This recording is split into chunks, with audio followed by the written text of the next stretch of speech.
Today I'm going to try defending Dog the Bounty Hunter, the man, the myth, the 6-time divorcee who has never met a button shirt he could fully close. We're going to hunt this scum down. Now!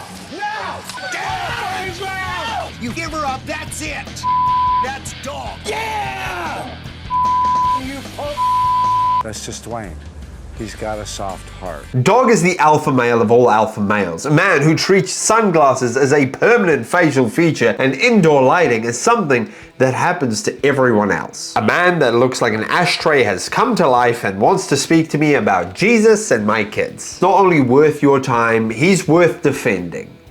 Sort of. See, there are people that have changed television forever. Your Walter Whites, your David Attenboroughs, and your Oprahs. And then there's Dwayne Dog Chapman. I love chasing violent criminals, so I want to pounce on him. You stay out of Hawaii selling ice, you got it? Hard jumping scum. No matter what you do, he's going to jail. 6 marriages, 13 children, 10,000 arrests, 1 vest, 0 fully closed buttons. He's the kind of man that makes you understand orphanages. And he is genuinely one of the most fascinating products of a very specific era of television. Not because he's an enigma, not because he's unique, but because he couldn't have existed in any other point in history. And the fact that he did should tell you everything about that era of television. Dog is a man as ballsy as he is blonde, but he wasn't some sort of mystery of the age. He was just a product of it. And to understand that, you have to understand this was the golden age of television. There was a genuine cultural appetite for spectacle dressed up as authenticity. And to see this, you only need to look at what Dog aired alongside with. The Desperate Housewives, Wife Swap, The Simple Life, Cheaters, Jeremy Kyle. Not fringe TV, this was prime time, baby. But it's not just that reality TV was everywhere. People wanted it. They were tired of polished, scripted, and overly produced TV. The audience wanted mess. They wanted sweat. They wanted someone to look at and go, I might be drunk on box wine at midday and forgot to pick up my beautiful baby blue-eyed boy from school, but at least I'm not that guy. And the numbers proved it. When Dog's 200th episode aired, they pulled in nearly 3 million viewers. A&E at that same night had the most watched 2 shows across all key demographics. They had slowly abandoned their name as the arts and entertainment channel and have found their audience. And their audience wanted to worship at the temple of Dog. You come and get aggressive at me, I'm gonna knock you down. Dog is not a villain, he's not a hero, he's just a symptom of a very specific cultural era, and understanding him means understanding that era. Because it could only be in an era like this, where someone would see no problem greenlighting a show with a convicted murderer, he did not pull the trigger, don't get excited, was considered a safe choice for family fun entertainment. The only way this guy will get away from us is if he kills himself right now and jumps into a pool of sharks. Dog didn't crack the system, he did something far more American. He couldn't join them, so he beat them. But we'll get to that. Dog the Bounty Hunter premiered on August 30th, 2004 on A&E and ran for 8 seasons before being cancelled in 2012. The show's theme song was performed by a small-time artist and a big fan called Ozzy Osbourne, a young little whippersnapper who really enjoyed the show.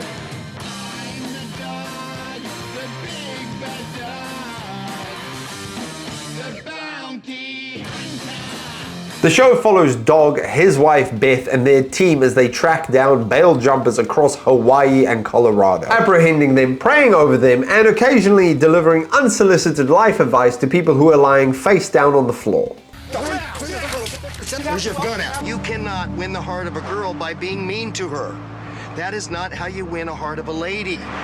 You gotta be kind, flowers, nice, loving, put your coat down in the rain on you. Have you ever seen any of those shows? I make her food when she asks me to. You think Romeo and Juliet, you think he beat her ass all the time? Romeo knocked the out of Juliet so she loved him. No, that's not what you do. The production values are roughly what you expect from a show following a man with a leather vest running through car parks in Hawaii. Perfection.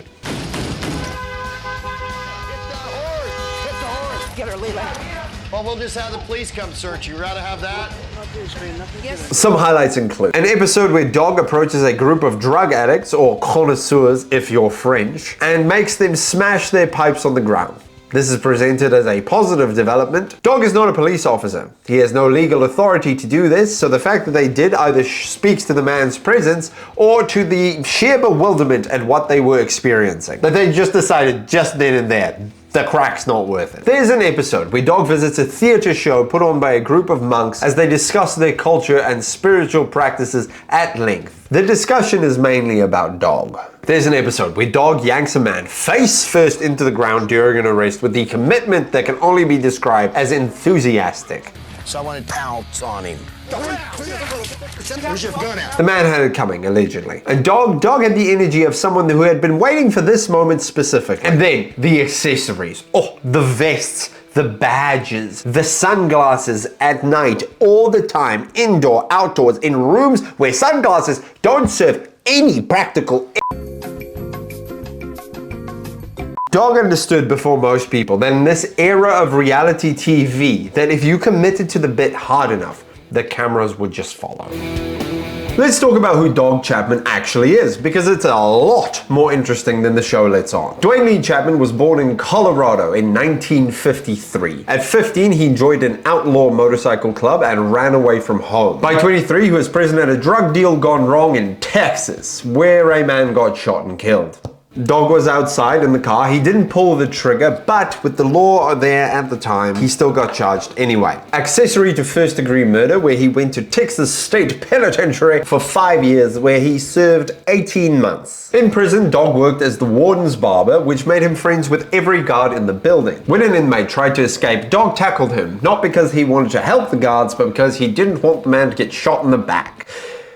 Your prisons are scary. But the warden was so impressed, he told Dog that he should become a bounty hunter, and Dog just ran with the idea. Dog became a bounty hunter, got a TV show, and was watched by up to 3 million people an episode, apparently. Now here's the fun part. Because of the criminal conviction, Dog cannot legally own firearms. His arrest record also means he cannot acquire the legal registration to write bail bonds. He cannot make a legally binding arrest. The man famous for catching criminals legally cannot catch criminals. The whole show is based on legal fiction, and somehow it makes it even more American. And by his own estimation, he has arrested about 10,000 people over the span of his career and never been hurt once. Unless you count the time he got shot in the back of the leg with a pepper ball by his own son. I've arrested over 10,000, and Leland's now about up to 7,000 all over. I've never been hurt, but I've heard a lot of it.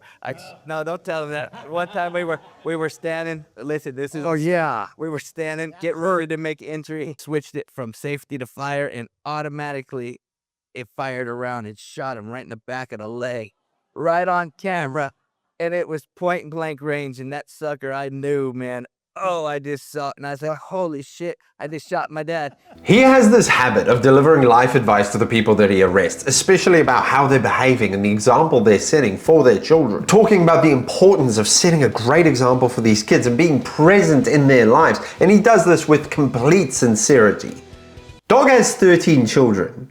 He's close to 2 of them. One of the things about going to prison is you do not have a name anymore, you have a number. So it was the day that I got my number, and they said, from now on, you're no longer called the dog, you're 271097. At that second right there, I said, this is it. I'm now gonna be the dad that my dad raised me to be. I'm disappointed in you. My mom would be too, and you know it. They also accuse him of repeatedly cheating on their mom. How do you know he cheated? My mom confided in me. My mom confided in us. She loves my father with all of her heart, and she wanted him to change, like we wanted him to change. I think that my father might have a problem with Black Lives Matter. No video on Dog Chapman would be complete without addressing the controversies, and to put it diplomatically, there are a few. In 2007, a private phone call between Dog and his son Tucker was sold to the National Enquirer. On the call, Dog used racial slurs repeatedly and expressed his views on interracial relationships. And let's say they weren't exactly progressive. Dog Chapman continues dealing with the aftershocks of a racist rant directed at his son Tucker, who was dating a woman of color in 2007. We use the word sometimes here.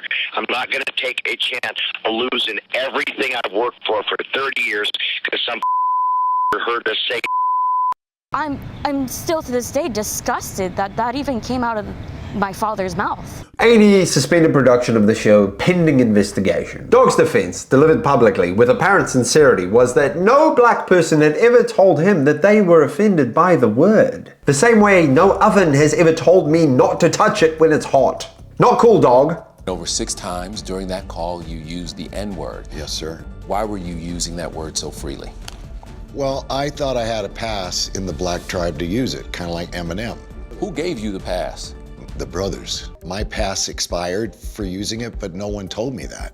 To say a racist name doesn't qualify to make you a racist. A&E reinstated the show in February 2008 after Dog completed outreach to several African-American organizations. The audience came back, the ratings recovered, and I think it's fair to say he didn't quite learn the lesson, because in 2021, 14 years later, he decided to address the controversy as he wanted us to know he is not racist. His proof? If you use that word, use that word and you use it in your regular everyday life, it makes you a racist. I have more black friends than Eminem. He had, and I quote, more black friends than Eminem. Bad Dog. Another controversy arrived in 2021 when Dog was sued for 1.3 million USD for breach of contract regarding a show that would have been called Dog Unleashed. During filming, which involved Dog searching for Brian Laundrie, the person of interest in the Gabby Petito case, Dog was reportedly in possession of an illegal taser and made homophobic and racist remarks on set. Dog Chapman is denying every one of his daughter's bombshell allegations. Dog denies the claims. His daughter Bonnie says they're true. Proximity does not mean that you're not racist or homophobic. Would I die for a gay man or a black man? I'd lay down my life.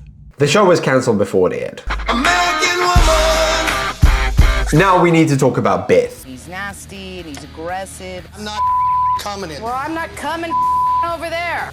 He doesn't have a wife. Quit wearing a up. I'm not wiring nobody Shut up, man. Get her away from me. I told you, when you try to walk away from the car, don't walk away from me. I need you to agree with me. I don't. How do you win a fight with a woman? We always lose. Pull over! Beth, Not as long as you're screaming at me, okay, I'm not. Beth, stop the car. Nicely. Beth, please stop the car. Girls are cool and dogs drool. Beth Chapman was Dog's wife, business partner, and the most competent person on screen throughout the entire run of the show. She bounty hunted in heels. She wore gloves with holes cut out for it so her ring can pop through. She changed her accent mid-conversation depending on who they were bringing in. A chameleon in a leather vest. Most of them are really tough, but then the lioness comes out. And if I find the guy in your house, I am gonna be stepping in it. Whatever. But my favorite bit of Beth's wardrobe was this massive necklace that said property of Dog, which should tell you everything you need to know about their dynamic, and somehow it makes this woman more iconic. Beth Chapman died in 2019 from stage 4 lung cancer, and I think she was, by every account, the emotional backbone of the show. She made you believe that beneath all the spectacle and the hoo-ha and the leather vests and all that, there was actually still something genuine going on. You going bounty hunting? Yeah. You gonna catch somebody? Yeah. Do you think you're gonna need these? Oh, thank you. There you go. You heartless. I'm doing it without you, Dwayne. I'm not gonna handle Ely's case like you handle everyone else's. Okay, both of us can't have a heart in this business, so we're gonna go broke. Come show me. I don't even want to come in here. Come show me how you want this done. She's not a fugitive like that. They all love her. You don't have to read all that. Sorry. When you put someone in jail that you love, each time a little bit of you goes with them. So what do we actually make of Dog the Bounty Hunter? Dog gave audiences a man that looked like a biker Viking had a baby with a tanning bed, chasing people through the streets of Hawaii in a fleet of SUVs, stopping to pray mid-arrest and tell meth heads that they need to think about their kids. It was absurd. It was compelling. It was in its own strange way exactly what people asked for. The early 2000s had a hunger for something real, even if it was, especially if it was, absolutely deranged. Dog, to his credit, did not disappear after the show ended. He leaned hard into his faith, remarried in 2021, may have called Joe Biden Little Hitler. So I pray, Lord, why have you led us in this way? Why did you let that freak steal the election? There's nothing we could have done about it. Not at all. Yeah, he stole it, because now, little Hitler, we are going to show you God's manifestation. And wrote a book in 2024 about how God had carried him through the chaos of his own life, which we have established is quite a lot of chaos. As of right now, 2026, he's back on the hunt, literally. He has announced a return to unscripted television, filming with a bail bonds company in Georgia and hitting multiple cities along with his son Leland. He's 73 years old. He cannot legally own a gun. He cannot legally make a binding arrest. It's the same old dog with the same old tricks. The show itself now lives on Samsung TV Plus, where during breaks, a series of facts about dog play on screen. Not about the case, about dog, as he's chose to present himself. It sets the tone immediately. This is not a show about bounty hunting. It's a documentary about a man's ongoing project to become Dog the Bounty Hunter. And it's now free to watch for anyone at 2 a.m. on a Tuesday between ads for mattresses and pain medication. Genuinely the most fitting legacy imaginable for a show about a man, the spectacle of a man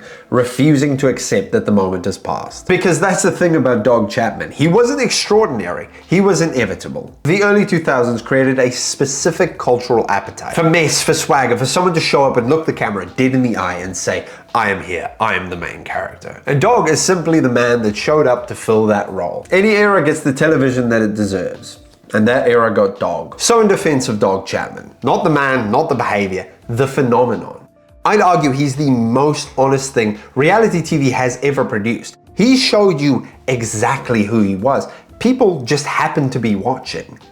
He became the most famous bounty hunter on TV.